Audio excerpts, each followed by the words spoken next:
Account करना चाहते हैं बंद? देखिए क्या है इससे जुड़ा नियम। सुकन्या समृद्धि योजना। सुकन्या समृद्धि योजना खास तौर पर लड़कियों के लिए बनाई गई है। इस योजना में आप निवेश कर अपनी बच्ची का भविष्य सुरक्षित रख सकते हैं। लेकिन कभी कभी ऐसा भी होता है कि आप किसी मजबूरी के कारण निवेश नहीं कर पाते, या आपको कोई ऐसी स्कीम मिल जाती है जहां रिटर्न ज्यादा मिल जाए।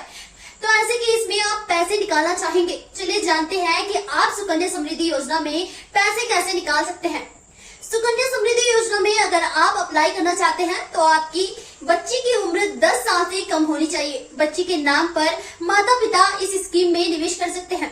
इस स्कीम में आप 15 साल तक निवेश करते हैं। वहीं आपके पैसे 21 साल के बाद मैच्योर होते हैं।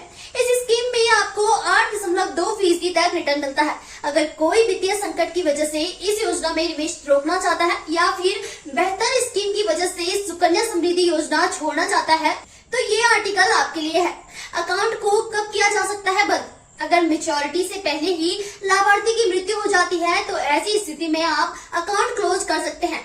लेकिन ये सुविधा भी लाभार्थी को 5 साल बाद ही मिलती है। इसके साथ ही अगर बच्ची या लाभार्थी को ऐसा कोई बीमारी हो जाती है जिससे उसकी जान को खतरा है, तो ऐसी स्थिति में भी आप अकाउंट क्लोज कर सकते हैं। ये सुविधा भी 5 साल बाद ही मिलती है। अगर कोई भारतीय नागरिकता छोड़ देते हैं तो ऐसी स्थिति में आप सुकन्या समृद्धि योजना में लगाए गए पैसे वापस ले सकते हैं। कब हो सकता है प्री मैच्योर विड्रॉल? अगर आप सुकन्या समृद्धि योजना से पैसे पहले ही निकालना चाहते हैं तो ये संभव हो सकता है। मान लीजिए अगर आप 10वीं के बाद अपनी बेटी को उच्च शिक्षा के लिए बाहर भेजना चाहते हैं, तो ऐसी स्थिति में आप बेटी की उम्र 18 साल होने पर 50% तक रकम निकाल सकते हैं। अगर लाभार्थी या जिसके नाम पर योजना में निवेश किया गया है उसकी मृत्यु स्कीम मैच्योर होने से पहले ही हो जाती है, तो ऐसी स्थिति में आप स्कीम से पैसे निकाल सकते हैं। वहीं अगर आप बेटी की शादी करना चाहते हैं तो ऐसे केस में भी आप 18 साल की उम्र होते ही पैसे निकाल सकते हैं, लेकिन आप 50% पैसे ही निकाल सकते हैं।